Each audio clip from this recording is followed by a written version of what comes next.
এই বলে আদিবা চলে যায় আর দোলা দ্রুত নিজের রুমে এসে পড়ে। এভাবে সেদিনে অর্ধেক বেলা কেটে যায়। দোলা প্রয়োজন ছাড়া আর রুম থেকে বেরিয়ে হয় না। রাত হয়ে গেছে। দোলা নিজের রুমে রকিং চেয়ারে বসে দুলছে আর চিন্তায় মগ্ন। কোনো কিছুতেই মন বসাতে পারছে না। আগের স্মৃতিগুলো যেন মাথা চালাতে উঠছে। দোলা নিজের চোখ থেকে চশমাটা খুলে চোখ বন্ধ করে ফেলে। ডুব দেয় আগের ভাবনায়, যখন সিয়ার বাবার রহমান শেখ বেঁচে ছিলেন। রহমান শেখ আর সাগর চৌধুরী এককালে বিজনেস পার্টনার ছিলেন, এমনকি ভালো বন্ধু ছিলেন। তবে দুজন দু রকমের কাজ করত। যেমন রহমান শেখ সবসময় ভালো পথে চলতো, এমনকি গরিব দুঃখী যারা ছিল সবাইকে এক চোখে দেখতো। অতি সহজ সরল মানুষ ছিলেন, এতে মারপ্যাচ বুঝতেন না। তবে মানুষের মাঝে রহমান শেখের নাম নিতেই যেন এক আলাদা সম্মান কাজ করত। আর অন্যদিকে সাগর চৌধুরী এমন কোনোদিন নেই যে জেল খাটেনি, মারামারি, অন্যের জিনিস আত্মসাৎ করা আরো নানা মন্দ কাজে লিপ্ত ছিলেন। এগুলোতে অনিলের মা যেন একদম অতিষ্ঠ হয়ে উঠেছিলেন। এগুলোর পাশাপাশি আরো একটা জিনিস সাগর চৌধুরীর মাঝে কাজ করত, তা হচ্ছে হিংসা। যেদিন সাগর চৌধুরী বাজি রিপোর্টের অভাব ছিল না, তার উল্টো দিকে রহমান শেখের ভালো কাজে কাবিন নামাও অভাব ছিল না। আস্তে আস্তে যার সাগর চৌধুরীর পক্ষে ছিল তারাও যেন রহমান শেখের পাশে এসে দাঁড়াতে শুরু করে। একদিন রহমান শেখের বাসায় সাগর চৌধুরীকে আমন্ত্রণ করা হয়। রহমান শেখ আমন্ত্রণ তো করেছিলেন তাকে খুশি মনে, কিন্তু কে জানতো যে এই দিনটাই তার জন্য কাল হয়ে দাঁড়াবে। রুমে রহমান শেখ এবং সাগর চৌধুরী বসেছিলেন। তবে কথার মাঝে এক প্রসঙ্গে তাদের বিজনেস নিয়ে কথা ওঠে। এরা দুজন দুই রকমের মতামত রাখে এতে দুজনে দুই রকম মতামত রাখে, যার দরুন বেশ রেশারেশি বেঁচে যায়। আর এক পর্যায়ে সাগর চৌধুরী তার রাগ দমিয়ে রাখতে না পেরে ফলের ঝুড়ি থেকে চাকু হাতে নিয়ে গায়ের সর্বশক্তি দিয়ে রহমান শেখের গলায় আশ্রয় কেটে দেয়। শ্বাস নিয়ে বরাবর কেটে যায়। আর তার গায়ের ভেতরে যে ঠিক কতটা চাকুটা আঘাত করছে তা গন্তির বাহিরে। আর এই সব কিছু দোলা নিজের চোখে দেখেছে। সে মূলত যাচ্ছিল সিয়ার বাবার সাথে কথা বলতে, তবে তার আগে তার চোখে এই দৃশ্য এসে পড়ে। সেই সময় কোনো কিছু করার ছিল না তার সেই সময় কালে দোলা ও সাগর চৌধুরীর কার্যাবলী সম্পর্কে কিছু ধারণা ছিল। আর যখন একের পর এক আঘাত রহমান শেখের গায়ে লাগছিল, আর যখন একের পর এক ঘা রহমান শেখের গায়ে লাগানো হচ্ছিল, তখন তার কাছে নিজের মুখে শাড়ির আঁচল গুঁতে কাদা ছাড়া অন্য কোনো পথ খোলা ছিল না। কেননা তখন তার সাথে 2 বছরের সিয়াও ছিল। যদি দোলা কিছু বলতো বা প্রতিবাদ করতো, তাহলে হয়তো তারা মা ও মেয়ে আজ বেঁচে থাকতো না। দোলা কোনো কথা না বলে সেখান থেকে সিয়াকে নিয়ে সোজা বের হয়ে এসে পড়ে। সাগর চৌধুরী দোলা আর সিয়াকে সারা বাড়িতে খুঁজে মেরে ফেলার জন্য, কিন্তু সেদিন সেই অবস্থাতেই দোলা ছুটে তার মায়ের কাছে গাড়ি দিয়ে এসে পড়ে। দোলার মা সেদিন দোলাকে এত ভয়ার্থ মুখে দেখে চিন্তিত ছিলেন, কিন্তু দোলা কিছুতেই বলেনি, এগিয়ে গেছে। আর ওদিকে সাগর চৌধুরী ফ্লোরে চাকুটা ছুঁড়ে ফেলে দিয়ে এসে পড়ে। তারপর বাড়িতে সার্জেন্টরা রহমান শেখের এমন অবস্থা পড়ে থাকতে দেখে পুলিশকে খবর দেয়। তারপর দোলার কাছে খবর যায়, কারণ দোলা তখন নিজের মায়ের বাড়িতে। শিরি বেগম সবে বুঝে যায়। দোলাকে জিজ্ঞেস করে সে আর কোনো কিছু এবার লুকিয়ে রাখতে পারে না। হু করে অঝরে খেদে একের পর এক সব বলে দেয়। পুলিশ স্টেশনের ছোট্ট একটা বাচ্চাকে নিয়ে ঘুরপাক খেতে হেঁটে দোলা যেন জীবন যায় যায় অবস্থা। আর সাগর চৌধুরী আসলে বেশ প্রভাবশালী রাজনীতিবিদ ছিলেন আগে থেকে। তার বিরুদ্ধে মামলা করা বা তাকে জেল ভরা 4টেখানি কথা ছিল না। আর সাগর চৌধুরীকে জেলে ভরেছে দোলা তা মেয়ে আর মাকে নিয়ে শান্তিতে বাঁচতে থাকতে পারবে না, সেই বিষয়ে কোনো গ্যারান্টি ছিল না। আর আসলে কি টাকার উপর নাম বা এই টাকা দিয়ে মানুষের বিবেক, আক্কেল, ইমান, কামান সব কিনে নেওয়া যায়। আর কিনে নেওয়া হয়েছিল পুলিশ অফিসারদের। তার সবকিছু জানা সত্ত্বেও সাগর চৌধুরীকে অ্যারেস্ট করেনি, কেননা তাদের মুখে টাকা দিয়ে বন্ধ করে দিয়েছিল। কি আর কর, এভাবে দিনের পর দিন, মাসের পর মাস চলে যায়। কি আর করার, এভাবে দিনের পর দিন, মাসের পর মাস কেটে যায়। দোলা এক প্রকার ডিপ্রেশনে গিয়েছিল, কিন্তু তার একটা ফুটফুটে মেয়ে আছে, এই ভেবে ভেঙে পড়লে মেয়েটার জীবনে প্রভাব পড়বে। তাই দোলা উঠে দেয়। যা হওয়ার হয়েছে, ইনসাফ না পেলেও তবে একটা ভালো এবং সাধারণ জীবন নিজের মতো করে তো বাঁচতে পারবে। এই ভেবে দোলা তাদের আগের বাসা থেকে, অর্থাৎ যেখানে রহমান শেখ, দোলা আর শিয়া থাকতো, দোলা ওই বাড়িটা একেবারে পানির দামে বেঁচে দেয়। তারপর থেকে দোলা নিজের বাপের বাড়ি আর তার মাকে নিয়ে থাকে। সেখানে প্রায় 7 বছরের মতো থেকেছে দোলা। তখন সিয়ার বয়স 9, সে স্কুলে পড়ে, কিন্তু সাগর চৌধুরী লুকায় আস্তে আস্তে ওই এলাকাতে এসে নিজের পাড়ি জমায়। 20 বছর কেটে গিয়েছিল, কিন্তু কে জানে যদি আবার সাগর চৌধুরী কিছু করে বসে। দোলা না হলেও তার মেয়ের এই ভয়ে দোলা নিজের বাপের বাড়িও ছেড়ে দেয়। তারপর অন্য একটা শহরে অন্য একটা ফ্ল্যাটে এসে পড়ে। এখান থেকেই থাকা, এখানেই সিয়ার বেড়ে ওঠা, আস্তে আস্তে স্কুল পাড়িয়ে কলেজ। তবে দোলা কখনোই সিয়াকে এইসব ব্যাপারে মনাক্ষরেও টের পেতে দেয়নি। সিয়া যখন নিজের বাবার কথা জিজ্ঞেস করতো তখন দোলা বলতো আল্লাহর কাছে। সিয়া বড় হলে বলেছে হার্ট অ্যাটাক করে মারা গিয়েছে। সিয়া তাই মনে করছে না দোলা আর না শিউলি সিয়াকে কিচ্ছু বলেনি। এসব কিছুতেই হতে সিয়ার অজানা। সিয়ার সাথে সাথে বিল্লালও নিজেও। বিল্লাল জানে যে তার ভাই রহমান খুন হয়েছে, তবে কে করছে বা কার হাতে হয়েছে তা সে জানে না।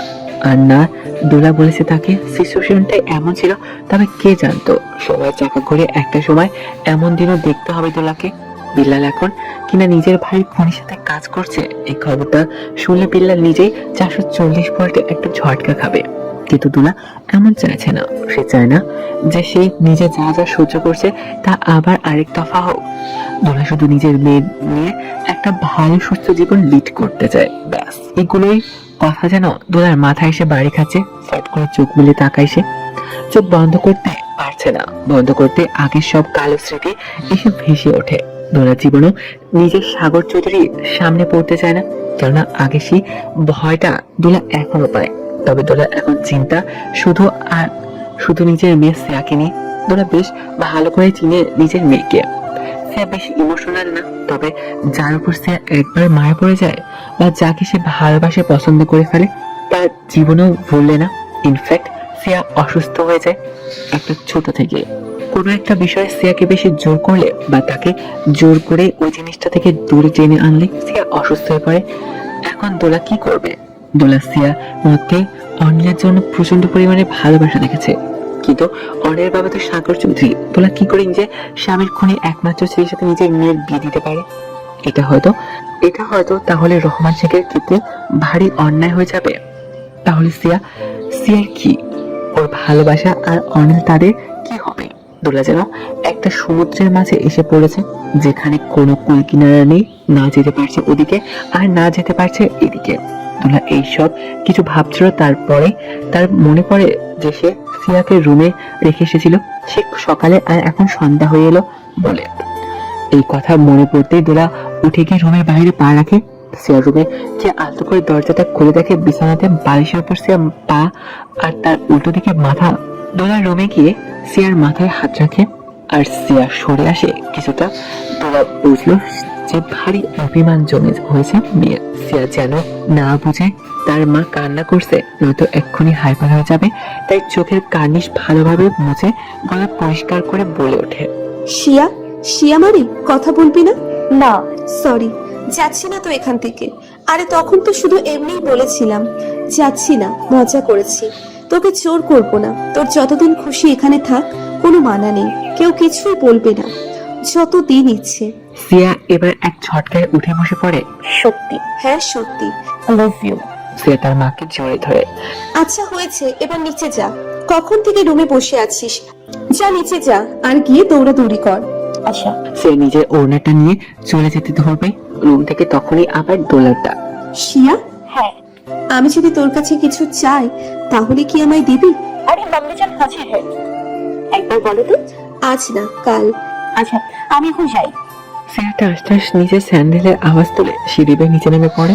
আর দোলা তাকে দেখে রুমের সব অগোছালো, তাই সে সব ঠিকঠাক করে দিতে লাগলো। এভাবে দেখতে দেখতে মাঝখানে কেটে যায় আরো 4-5 দিন। তবে এখনো সিয়াকে কিছুই বলেনি। সিয়া যদিও বেশ কয়েকবার জিজ্ঞেস করছে, কিন্তু তোলা বলেনি কিছু।